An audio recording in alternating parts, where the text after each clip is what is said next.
Hi everyone, welcome to Cheltenham Chart episode 15. So tonight I've got to go through just the weekly action really. We are sort of on the downgrade now from the top preparation races like the DRF and the Cheltenham Trials Day, and it's more of the smaller horses coming out now, that have aspirations to win at Cheltenham, but perhaps we're not seeing trials like Copic de Boards, etc. coming out at the moment, the Galopin de Champs and Constitution Hill, Statements, etc. this world. So we are at the horses who are making their last preps, but not at the big meetings as such. We'll go through them today. We'll talk about a few specific races, especially the ones where they've had contenders running. Like this week, we've had a lot of contenders in the Muir Chase being out. Ryehill was beaten by Telepathique at Huntingdon, and that was really disappointing, I would say, for Gavin Cromwell's yard to see her beaten. I think they thought they had a good opportunity there, and Telepathique is an improving horse who's won nicely on the day and perhaps is an outsider for the Mayor's Chase. We had Centre winning on Monday, but really that was a beginner's chase, and she has a lot of levels to go up. But Saturday we saw Allegory Devasi and Dino Blue fight out a finish, but it was a sprint.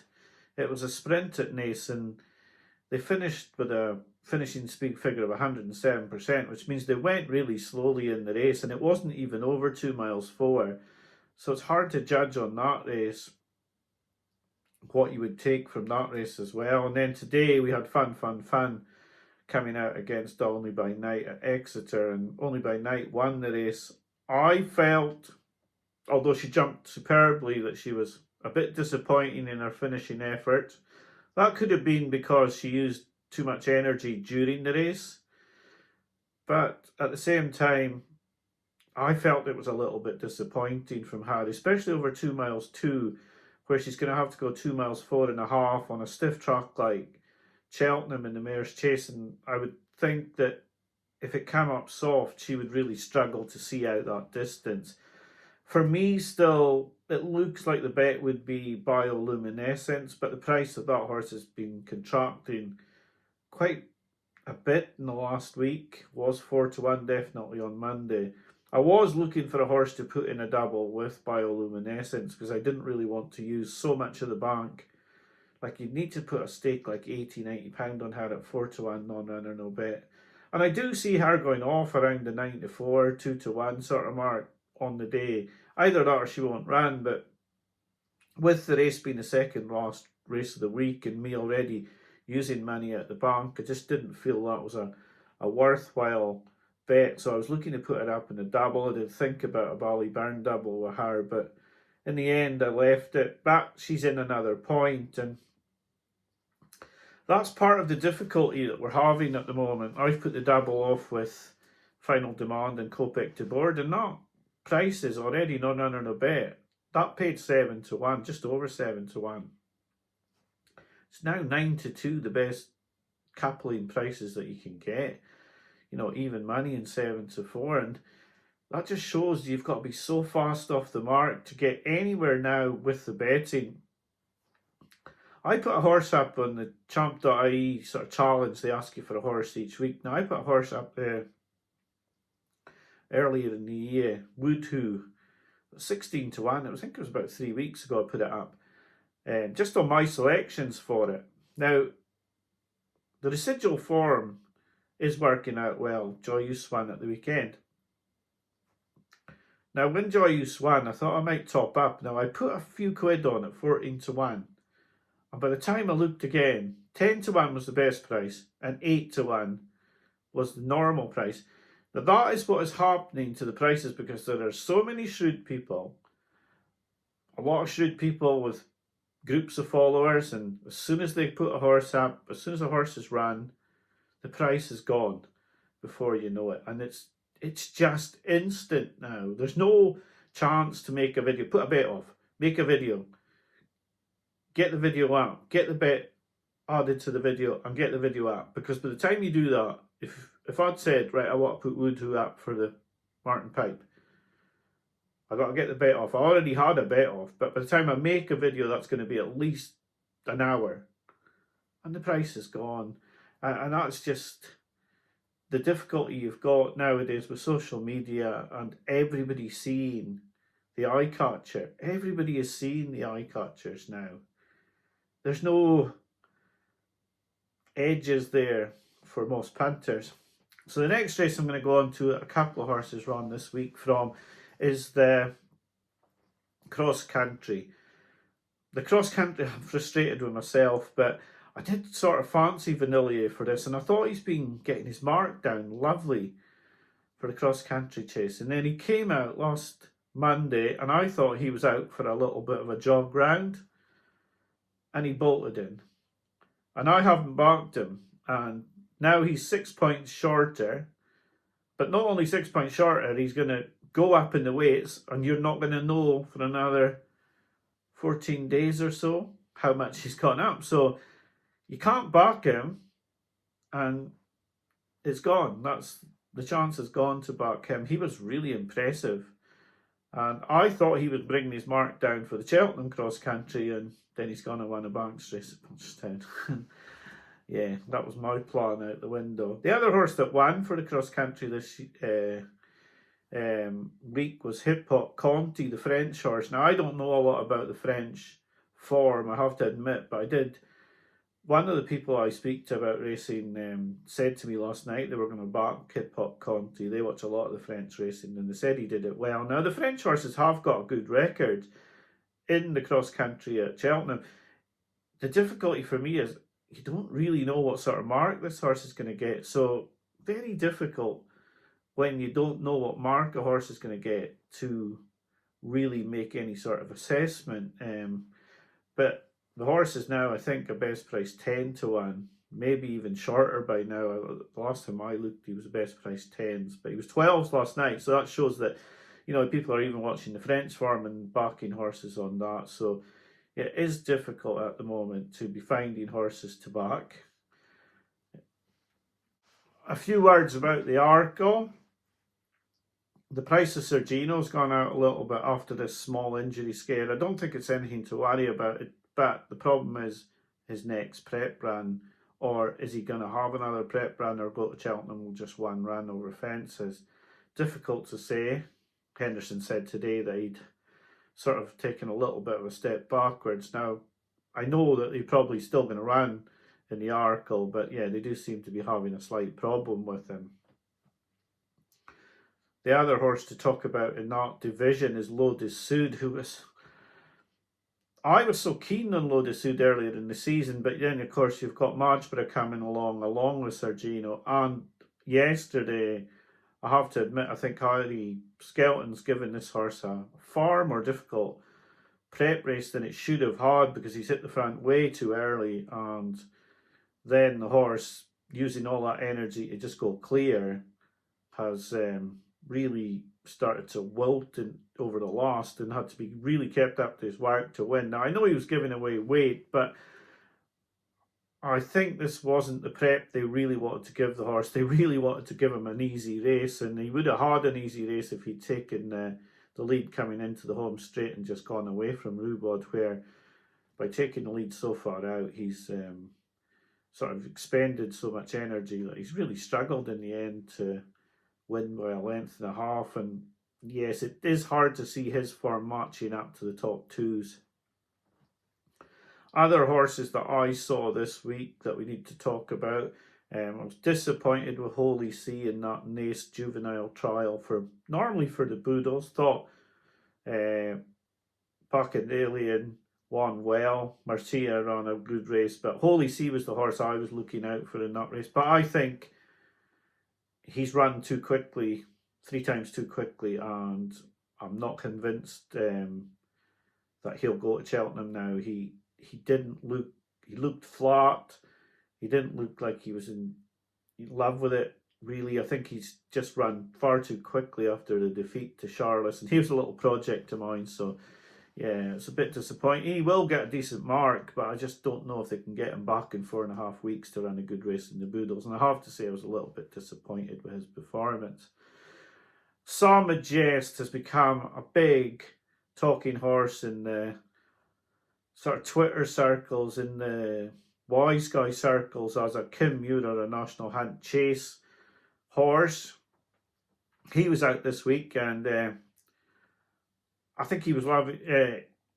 He was loving the fact that Mark Walsh, that he was gonna, get beaten into second and probably just maintain his handicap mark, and then Uffordale Fury's made a mistake at the last, and it's such a bad mistake that although he stayed up, Sam Jest was handed the race, and after the race handed a £3 rise in the weights, which I don't think they really wanted, from 137. So now he's 140 in Ireland and liable to get a little bit of tax from the English handicap, but he'll be near the head of the handicap for the Kim Muir or the National Hunt Chase.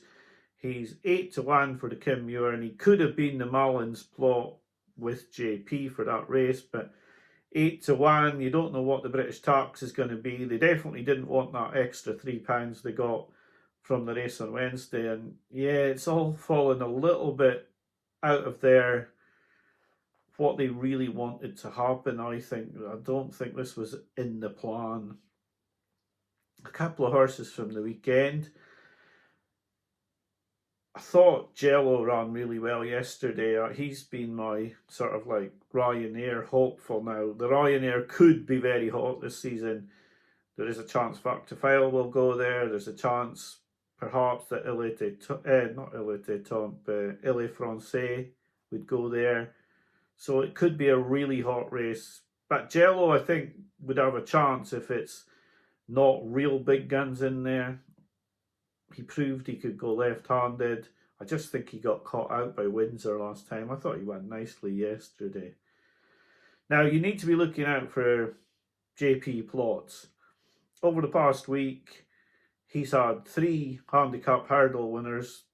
Big pots, every one of them big pots. The one that Percival Galwa won, the one McLaurie won, and yesterday with Joyous. So, yeah, you're looking for JP plots, horses who are sort of getting good marks, and you have to be very aware of what Jericho de Reponet did this afternoon, actually.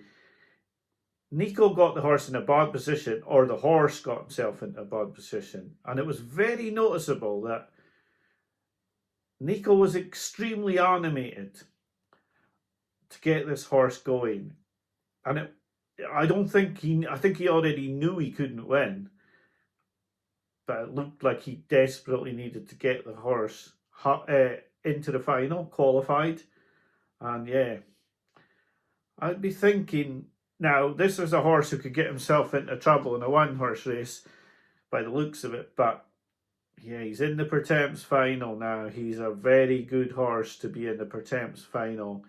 He's not going to have affected his mark by finishing 3rd here either. So, yeah, he could become a very live one for the Pertemps by the time the race comes around, especially if they want to go to the Stairs Hurdle with the Wall Park. So be very aware of the possible JP plots, because when they come along, they don't often lose, and as you've seen, they've picked up 3 big pots in the last week, and I'm sure they'll be targeting quite a few races, the County, the Coral Cup, and the Pertemps, as well as the Chase handicaps as well. Final horse for today that I'm going to talk about is the Hunter Chase yesterday, and It's on the Line was beaten. Now, with Emmett Mullins, you can never tell if that horse was fully revved up or not. It didn't look like it, but well beaten by Ryehill. And I can see the Twitterazzi and the Deneen followers are going to be absolutely all over the fact that Angels Dawn beat Ryehill when Ryehill had his first run this season, and then he's beaten the favourite for the race yesterday. So adding 2 and 2 together, they're bound to be coming up with 4, and Angels Dawn, it's a good thing. Now, I think Ryehill was a great winner yesterday, and he clouted the 3rd last really hard, and the jockey just about stayed on board. I think Ryehill could be the one that you might want to be on for the Hunter's Chase, though, because he's I think he's improved a lot for his first outing this season. And although the crowd will go with Angels Dawn, especially with Cheltenham form, I think this Ryehill looked the right weapon yesterday. Now, the big proviso is this horse has never been out of Ireland. It may not be aimed at the Cheltenham Festival, so I wouldn't get involved quite yet, but I wouldn't be absolutely running down the road of Angels Dawn just because it's beaten Ryehill. I'm not saying that the form's not good, but I'm not sure that Ryehill wasn't a lot more fit yesterday. Plus, you can never tell what Emmett Mullins has left to work on when it's on the line. So his defeat yesterday really means nothing because there'll only be certain days in mind for any sort of Mullins horse, Emmett Mullins horse. So yeah, just a lot of things to mull over this week. Nothing really that you'd be talking about and saying, well, I fancy this for Cheltenham, or I fancy that, or this ran a great prep race. Like, I do think Jericho de Reponet may have run a race where he wasn't really wanting his handicap mark apt, but that he was making sure he qualified. Apart from that, I like the win of Ryehill, but in truth, we're now sort of in the limbo stage of waiting for the handicap marks to come out and trying to piece together what could be a handicap plot. But like I've said earlier in the episode, it's just so hard. Everybody is noticing every horse, and you think you've found one and you haven't, because someone else has already seen it and someone else has already put it up and the price is already starting to go before you've even thought of putting a bet up. I do feel the bet I put up is quite good. Copic de Board, I feel, as long as he doesn't go crazy in the prelims, is going to have a massive chance in the Supreme. Of course, he's got horses that can give him a race. Work ahead's going to be a danger, and Henry de Bromhead's coming back into form. He's had a couple of winners over the past week, and everyone and his dog was saying, like, before I put the double up, that Kawabunga was going to be a danger. Now, I'm aware he's going to be a danger because he's a good horse, but you can't take the form literally of him coming second to Copic de Boards, because Copic de Board did everything possible wrong in that race. And the other thing to think about is that Ryehill was third in that race, just a few lengths behind Kawabunga, and he's run no race next time out.